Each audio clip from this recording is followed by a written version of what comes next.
बड़े दुख की बात है और लांछनास्पद भी है। मैं पूरे Marathi media, Hindi media, English media और महाराष्ट्र के शासक मुख्यमंत्री श्री देवेंद्र जी फडणवीस, बाकी मंत्री नीतीश राणे और पुलिस, एसआईटी, सबको एक सवाल पूछता हूं कि आप नासिक में वो भोंदू बाबा अशोक खरात के केस के बारे में इतनी प्रतिक्रियाएं दे रहे हैं, डिटेल दे रहे हैं, उसके एक एक कारनामे एक्सपोज कर रहे हैं। ठीक, जरूरी, एप्रिशिएट करता हूं, मगर मेरा कहना है, मानना है और डिमांड है, मैं आपको पूछना चाहता हूं कि नासिक में एक सिर्फ सेक्स एक्सप्लॉयटेशन, लैंगिक शोषण ही नहीं, धर्मांतर का कारनामा उजागर हुआ है। अब तक सरकार ने मीडिया के ऊपर सा बंधन डाला है कि आप उस कंपनी का नाम तक मीडिया में नहीं देंगे। पुलिस भी नाम रिवील करने को तैयार नहीं है। बड़ी कंपनी है, बहुत ही बड़ी कंपनी है और वहाँ पे ये बड़ा रैकेट, सेक्स रैकेट भी चल रहा था और धर्मांतर। अभी अभी हमने महाराष्ट्र में धर्म स्वातंत्र्य कायदा कानून मंजूर किया, उसके तहत कार्रवाई का ये पहला मौका है। तो आपको एक एक डिटेल लोगों से शेयर करनी चाहिए थी। आप 10% इंफॉर्मेशन भी नहीं दे रहे हो और 90% इंफॉर्मेशन छुपा रहे हैं। कुछ आरोपियों के नाम आए हैं, मगर वो पत्रकार भोंदू बाबा और एक जो पकड़ा गया है एरंडे, या तो ये खरात बाबा, उनके वीडियोस, डिटेल्स, सीडीआर सब आ रहे। अभी अंजलि दमानिया, आप क्या कर रही है? आपने वो यहाँ से सीडीआर निकाले, हालांकि मेरा तो आरोप है कि आपने बदनामी के लिए वो निकाले, वो बोगस है। पुलिस वाले ही बोल रहे कि ये सच वाला सीडीआर नहीं है, ये बना बनाया झूठ का सीडीआर है, मगर उसकी वजह से बदनाम कर रहे हैं आप बहुत सारे लोगों को। और आपके माध्यम से जो सीडीआर लीक हुए उसे बदनामी का और ब्लैकमेलिंग का भी एक बड़ा रैकेट कुछ और लोगों ने शुरू भी किया है। जी हाँ, मगर ये बड़ी एक मल्टीनेशनल कंपनी होने के बावजूद या होने के लिए, होने के कारण आप कोई डिटेल देने को तैयार नहीं है। कितना बड़ा ये रैकेट है। मैंने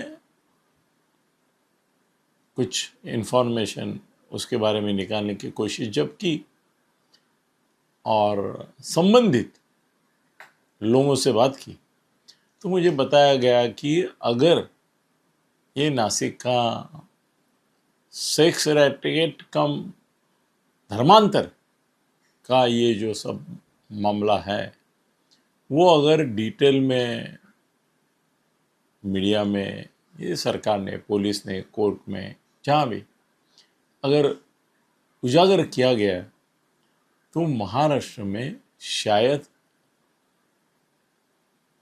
खाली प्रक्षोभ नहीं, दंगे हो सकते।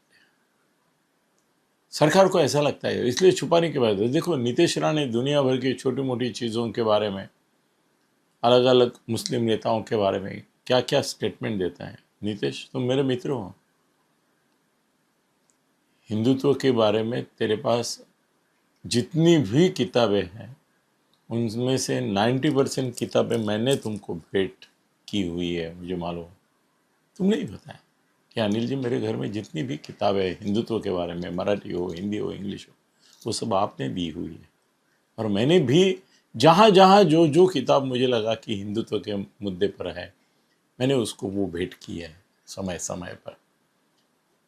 उससे कांटेक्ट में भी रहता हूँ, कोई इशू आता है तो भी उसके बारे में मैं उसका ध्यान आकर्षित करता हूँ कि इसके बारे में तुम बोलो, इसके बारे में ये करो, एक्सप्रेस करो, तुम्हारी स्टेटमेंट दे दो।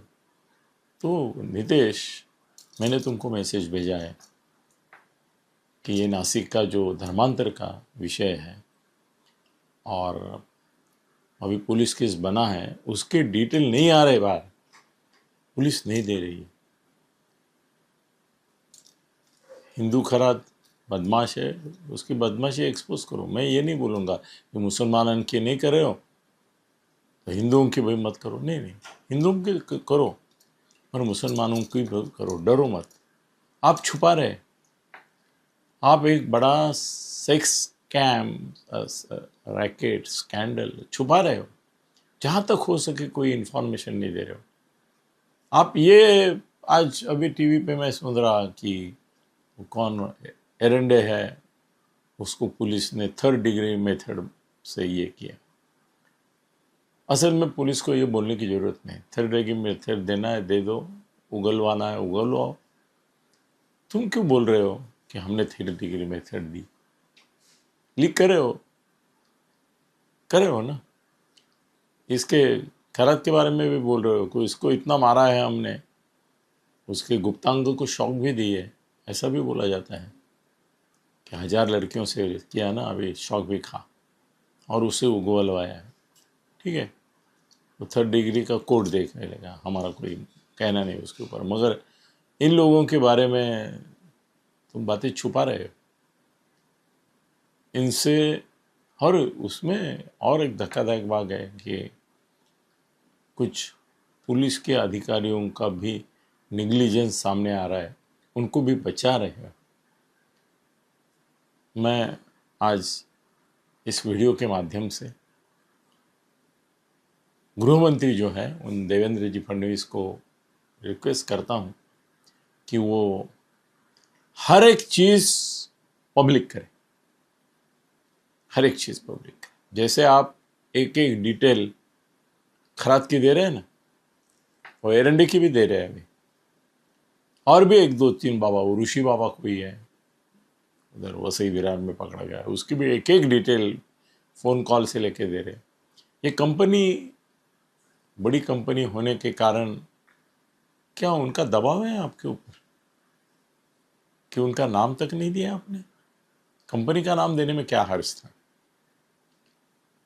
उन महिलाओं के वीडियो, अब ऐसा है कि पुलिस वाले ही बोले जाते हैं कि ये वीडियो जो है उसकी डिटेल जो है खराता, और इसके वो डिटेल लीक करे, इनकी भी करो ना। हाँ, वो औरतों का चेहरा छुपाओ, उनकी आइडेंटिटी रिवील मत करो, क्योंकि वो विक्टिम है, मैं भी जानता हूँ, मैं सहमत हूँ, वो विक्टिम है। मगर हिंदू सेक्स रैकेट उजागर करने में आपको जरूरी दिलचस्पी है, और एक मुस्लिम धर्मांतर के साथ, मतलब और गंभीर मामला है, एक रैकेट चल रहा है, उसकी डिटेल देने के लिए आप तैयार नहीं है। ये निषेधार्ह है, आक्षेपार्ह है, पूरी डिटेल आनी चाहिए, ये मैं मांग करता हूँ। नीतेश राणे, इसके पीछे बढ़ो। हिंदू संगठन भी मुझे ठंडे दिखाई दे रहे हैं, कोई आक्रामकता दिखाई नहीं दे रही है ये मामले में, जितनी खरात के मामले में है उतनी इनके मामले में नहीं। एक आंदोलन इसके ऊपर खड़ा होना चाहिए और ये सब चीज़ें बाहर आनी चाहिए, और धर्म स्वातंत्र्य कायदा का पहला प्रहार इस मल्टीनेशनल कंपनी के हर एक जिम्मेदार आदमी के ऊपर और पुलिस के ऊपर भी, अगर वो इन्वॉल्व है तो होना चाहिए। इसमें मेरी डिमांड। धन्यवाद।